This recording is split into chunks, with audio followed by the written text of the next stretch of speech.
ጤና ይስጥልኝ። ይህ የግሎባል ዴይሊ ኒውስ ፕሮግራማችን ነው። እኔ ቤቲ ነኝ። ዛሬ ሚያዝያ 15 2018 ወይም በዩሮፒያን ካለንደር ኤፕሪል 23 2026 ሲሆን በዛሬው ቆይታችን የዓለምን ትኩረት የሳቡ ጉዳዮችንና የአገር ውስጥ ዜናዎቻችን ይዘን ቀርበናል። የቴዲ አፍሮ አዲሱ አልበም እገዳ የፈጠረው ማዕበል፣ የአሜሪካና የኢራን ጦርነት የትኩስ ዜና፣ ፕሬዚዳንት ትራምፕ በስደተኞች ላይ ያደረጉት ትልቅ ቁማር፣ የካናዳ ፖለቲካ አዲስ ምዕራፍ እንዲሁም በጉግልና ሜታ ዙሪያ ያሉ የቴክኖሎጂ አበይት መረጃዎችን እንመለከታለን። አብራችሁን ቆዩ።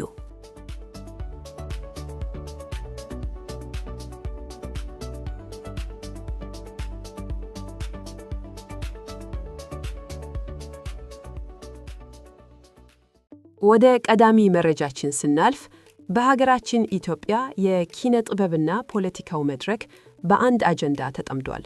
ታዋቂው ድምፃዊ ቴዎድሮስ ካሳሁን ቴዲ አፍሮ ኢቶሪካ የተሰኘ አዲስ አልበሙን አፕሪል 16 2026 ለሕዝብ ማቅረቡ ይታወቃል።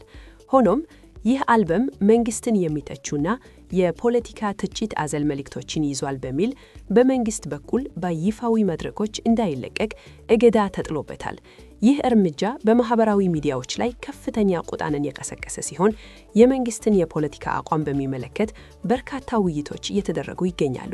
በሌላ በኩል የኢትዮጵያ ብሔራዊ ባንክ ሶስተኛውን የፋይናንስ መረጋጋት ሪፖርት እያወጣ ሲሆን እስከ 2030 የሚዘልቅ አዲስ የዲጂታል ክፍያ ስትራቴጂንም ይፋ አድርጓል።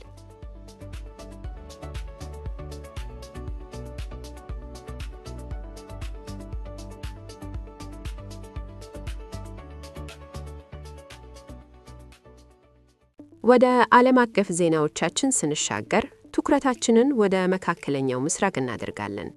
የዛሬው የዩኤስና የኢራን ጦርነት መረጃ እንደሚያሳየው ፕሬዚዳንት ዶናልድ ትራምፕ ትላንት ኤፕሪል 22 የተኩስ አቁም ስምምነቱን ማራዘማቸውን አስታወቁ። የኢራን ኢኮኖሚ እጅግ መዳከሙን የገለጹት ፕሬዚዳንት ትራምፕ በፓኪስታን ኢስላማባድ በሚካሄደው የሰላም ድርድር ኢራን የተሻለ ስምምነት ላይ ለመድረስ እንደምትገደድና ጦርነቱም ለመጣበጥ ተቃርቧል ሲሉ ተናግረዋል። የሰላም ድርድሩን የአሜሪካው ምክትል ፕሬዚዳንት ጄዲ ቫንስ እየመሩት ይገኛሉ።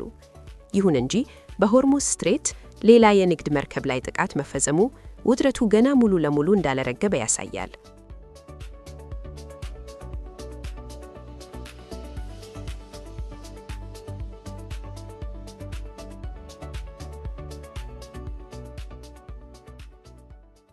በሌላ በኩል የአሜሪካን ፖለቲካ ስንመለከት የፕሬዚዳንት ትራምፕ የስደተኞች ፖሊሲ ከፍተኛ ፖለቲካዊ ውዝግብ አስነስቷል። ትራምፕ በሚሊዮን የሚቆጠሩ ሰዎችን አባርራለሁ በማለት በገቡት ቃል መሰረት ሕጋዊ ስደተኞችንና አሜሪካውያን ዜጎችን ጭምር ያካተተ ጥብቅ እርምጃ እየተወሰደ ይገኛል። ይህ የስደተኞች ቁጥጥር ቁማር ትራምፕስ ቢግ ቤት ኦን ኢሚግሬሽን አሁን ላይ የሕዝብን ድጋፍ እያጣ መሆኑን የቅርብ ጊዜ የዳሰሳ ጥናቶች ያመለክታሉ። ዴሞክራቶች ይህንን ኃይለኛ እርምጃ በመቃወም የሀገር ውስጥ ደህንነት መምሪያን DHS በጀት በመከልከላቸው መስሪያ ቤቱ ከ65 ቀናት በላይ ተዘግቷል። የሪፐብሊካን ሴኔት አባላት ይህንን እገዳ ለማለፍ እና ለድንበር ጠባቂዎችና ለአይስ የ$70 ቢሊዮን በጀት ለማጽደቅ ትላንት ሌሊቱን ሙሉ ስብሰባ ሲያካሂዱ አድረዋል።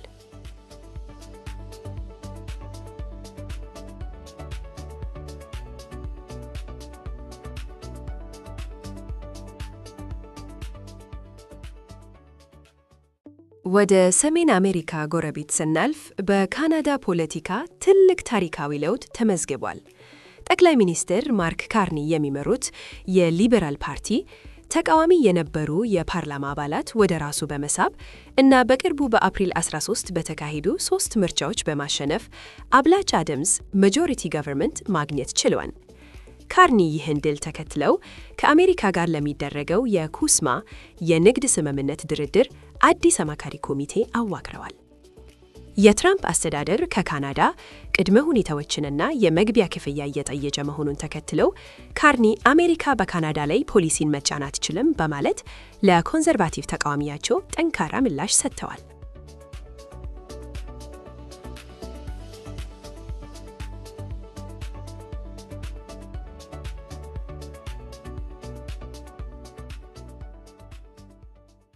በመጨረሻም የዕለቱን የቴክኖሎጂና የጉግል ዜናዎችን ጉግል ኒውስ ስንመለከት የዲጂታል ደህንነት ፖሊሲዎች ጉዳይ አነጋጋሪ ሆኗል። ሜታ ሕፃናትን ከጥቃት ባለመጠበቁ እና የደህንነት መረጃዎችን በማዛባቱ ምክንያት በኒው ሜክሲኮ ፍርድ ቤት የ$375 ሚሊዮን ቅጣት ተጥሎበታል። ጉግል በበኩሉ በተመሳሳይ ሕጋዊ ክስ ላይ ውሳኔውን በመቃወም ይግባኝ ለመተየት መዘጋጀቱን አስታወቀ። ይህ በቴክኖሎጂ ግዙፍ ኩባንያዎች ላይ የሚታየው ጥብቅ ሕጋዊ ክትትል የኢንተርኔት ደህንነትን በዓለም አቀፍ ደረጃ ሊቀይር እንደሚችል ይጠበቃል።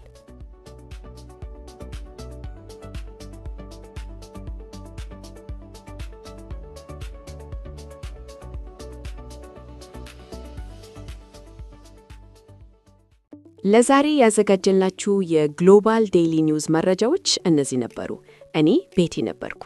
ወቅታዊና ዕለታዊ የሆኑ ዋና ዋና የዓለም አቀፍና የአገር በቀል ዜናዎችን ለማግኘት ፖድካስታችንን በስፖቲፋይ፣ በዩቲዩብ፣ በአይሃርት ሬዲዮ እና በአፕል ፖድካስትስ ሰብስክራይብ እና ፎሎ በማድረግ የፕሮግራማችን ተከታታይ እንዲሆኑ እንጋብዛለን።